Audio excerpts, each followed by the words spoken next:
ही गोष्ट आहे दोन मित्रांची, जे कायम सोबत राहत. एक होता ड्रायव्हर, जो दूरच्या ठिकाणावर प्रवाशांची वाहतूक करायचा, आणि दुसरा त्याला बऱ्याच वेळेस सोबत जायचा. पण आज त्यांच्यासोबत काहीतरी दुर्दैवी घडणार यांची त्यांना पुसटशी कल्पनाही नाही.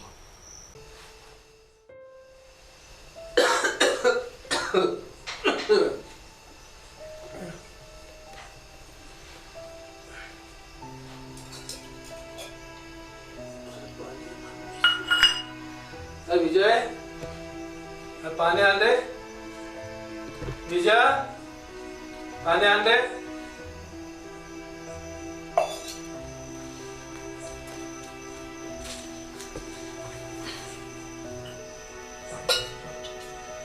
काका, मी आज पण चाललोय. आज जातो तू? किसन आत्ताच्याकडे चाललं. आज मी त्यांनी पैसे दिले. 500 रुपये. आणि ते आपलं टाकी रिकामी झालेली आहे, ते पाणी भरून ठेव. ते तर सकाळीच झाली काका. सुखानं जा बाबा, आणि सुखानं घरी व्यवस्थित ये. हो काका, निघतो काका आता. हा, काळजी घे.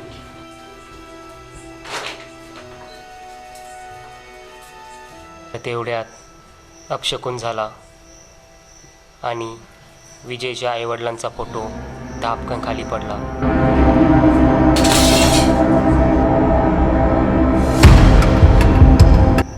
हे पाहून त्याचे काका प्रचंड घाबरले. काय झालं काका? अरे फोटो फुटला वरून पडून. हे सगळं अपशकुन झालं. तू जाऊच नको बाबू. हे कसे अपशकुन झालं? हो काका, असं काही नसतं. मी निघतो आता, मला उशीर होतो. ऐक माझं. काका, असं काही नसतं. मी जातो आता, मला उशीर होतो. अरे तू जाऊच नको बाबा. तू ऐक माझं, जाऊ नको बाबा. माझी वाट बघतोय. मला जावं लागेल. हे ऐकतच नाही. आणि काका नाही नाही म्हणत असताना विजय निघालाच. किसन आपले पुष्पात चालले. अरे विजू आला तू? आलो. वा वा, लय भारी झालं. चाल बैस, टाक बॅग मध्ये. करा विजय, लय टाइम केला तो. काचं बघावं लागतं मला. औषधी टायमावर, जेवण टायमावर. हे बाबा, तुझ्या पाठीमाग कोण नाही, ते तर सगळं काकालाच करणं पडतं. तेवढं बरोबर आहे. कुठं जायचं आपल्याला ते तुम्ही मला सांगितलंच नाही आप्पा. ते आपल्याला एक पॅसेंजर सोडायला जायचं आहे. त्यासाठी मला तिकडून येताना सोबती नव्हता, मी त्यासाठी तुला घेतलं. अरे कोणाचा फोन आला का? हॅलो, हा बोल ना. काय? दीदीची तब्येत खराब आहे. मग तिला दवाखान्यात घेऊन जा ना. हो का? अरे मी आता बाहेर आलतो, बरंचसं लांब निघून गेलो मी आता लगेच. मी काय म्हणतो, तिथं आतमध्ये पैसे ठेवलेले कपाटात. आणि हो हो, जा ते तिकडं डॉक्टरला घेऊन. हां हो, डॉक्टर साहेबाला मी कॉल करतो ना. बरं बरं बरं, जा तुम्ही डॉक्टरकडे घेऊन जा तिला. कोणाचा फोन होता आप्पा? अरे घरून फोन आला होता. काय झालं? अरे घरून फोन आला होता, मुलीची तब्येत खराब म्हणे. आता पुढं घाटाचा रस्ता लागणार. हो का? हां, मला झोप येते. अरे अजून तर लय दूर जायचं आपल्याला, तुला झोप येते. बरं झोप येतात, झोप बाबा. पाठीमागं पाठलोक झोप. आणि विजय झोपी गेला. गाडी काहून बंद? 2 तास गाडी चालल्यानंतर अचानक गाडी बंद पडली आणि विजयला जाग आली.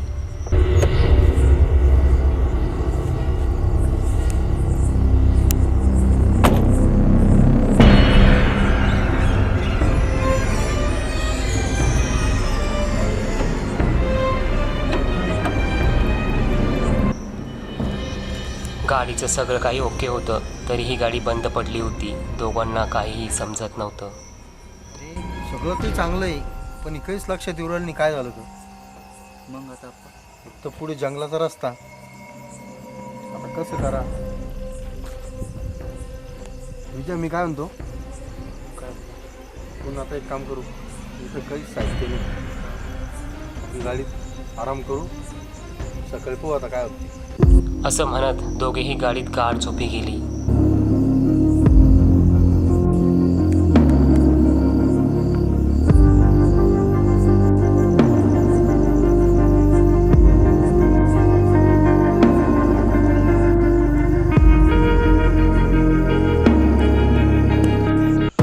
आणि अर्ध्या तासानंतर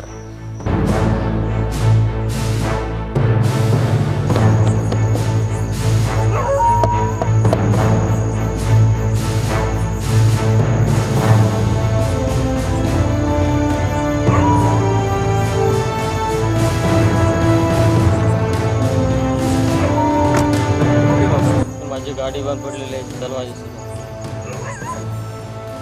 तिथे थोडंच अंतरावर आहे, थोडंच अंतरावर. असं म्हणत तो विजयला घेऊन त्याच्या मागे निघाला. विजयही संमोहित झाल्यासारखा त्याच्या मागे मागे जाऊ लागला. थोडं अंतरावर आहे. थोडं अंतरावर. हा, थोडं अंतरावर.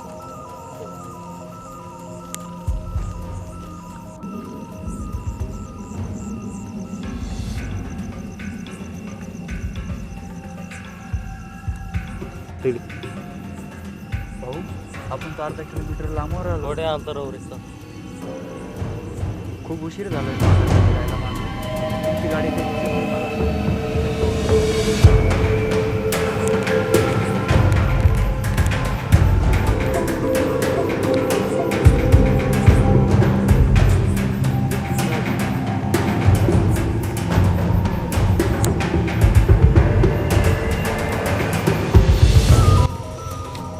आता मात्र विजयला आपण मोठ्या संकटात असल्याची जाणीव झाली आणि त्या व्यक्तीला त्याने पुढे जाण्यास नकार दिला. भाऊ बस आता, याच्या पुढे मी येऊ शकत नाही. त्याची माझी गाडी चला. विजयने नकार देताच त्याने एक मिडलसारखे दिसणारे लॉकेट काढून विजयच्या गळ्यात घालण्यास सांगितले. तुला जायचं आहे का? हो मला जायचं आहे. हे लॉकेट गळा घाल. मला घ्यायचंच नाही लॉकेट. लॉकेट गळा घाल. मला घ्यायचंच नाही. मात्र विजयने त्यास नकार दिला आणि तिथून तो आपल्या गाडीकडेही पळत सुटला. बकरा आहे गाडी. काय होतं हे, नाप्पाला उठावं लागेल मला. काय होती भला अप्पा? अप्पा तर नाही येते. किसन आप्पा तर गाडीत नव्हते. अप्पा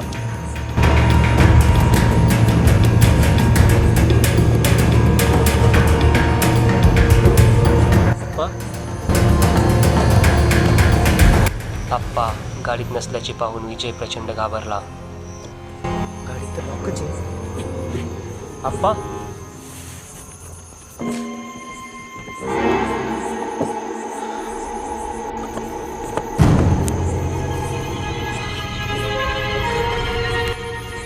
कुठे शोधू अप्पाला? अप्पा मला बघण्यासाठी तुम्ही गेली वापस. कुठून बुद्धी सुचली मला ही? मला जावं लागेल अप्पाला शोधण्यासाठी. पण शोधू कुठं मला? गाडी तर लॉक आहे, आता काय करू?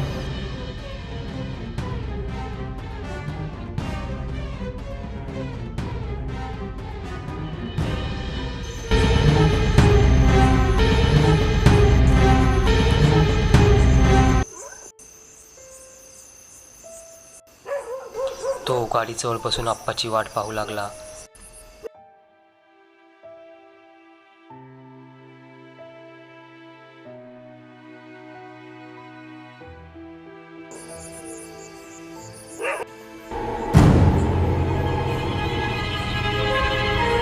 बसून माझा फायदा नाही. आप्पाचा शोध घ्यावाच लागेल मला. त्याशिवाय पर्याय बी नाही.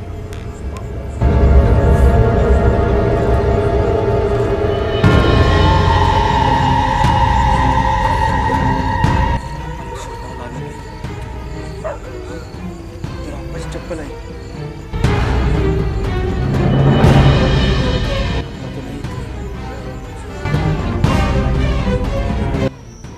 दोघांची अवस्था तर अतिशय भयानक झाली होती. ते बेशुद्ध झाले होते आणि त्यांच्या हातात तेच मिळेलसारखे दिसणारे लॉकेट होते जे त्या व्यक्तीने विजयला देऊ केले होते. हे भयानक चित्र पाहून विजय तिथून पळत सुटला आणि गाडीजवळ येऊन तोही बेशुद्ध झाला. बाजूलाच उभी असणारी तीच व्यक्ती विचित्र पद्धतीने हसू लागली. सकाळी जवळच्या गावकऱ्यांच्या मदतीने दोघांना घरी आणण्यात आले. विजय अजूनही शुद्धीत नव्हता. ताप खूप चढला होता. काका त्याच्या जवळ बसले होते. अरे बाबा, सांगितलं होतं तुला नको जाऊ. हे काय झालं बाबा? अरे बाबा, तू नाही घर बसल्या असत. हे काय झाले?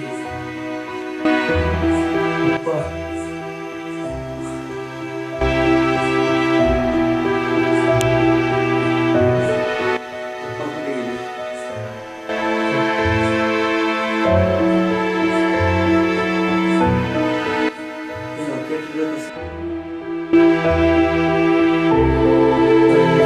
त्या दिवशी ऑक्सिजनमध्ये तुझे वडील वाढले.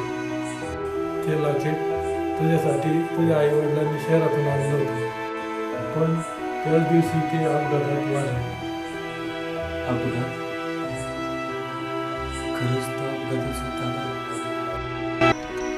आपले आई वडील त्याच ठिकाणी अपघातात वारले आणि त्यांच्याजवळ तसेच मिळेलसारखे दिसणारे लॉकेट होते. हे ऐकून विजयच्या सगळी कहाणी लक्षात आली होती.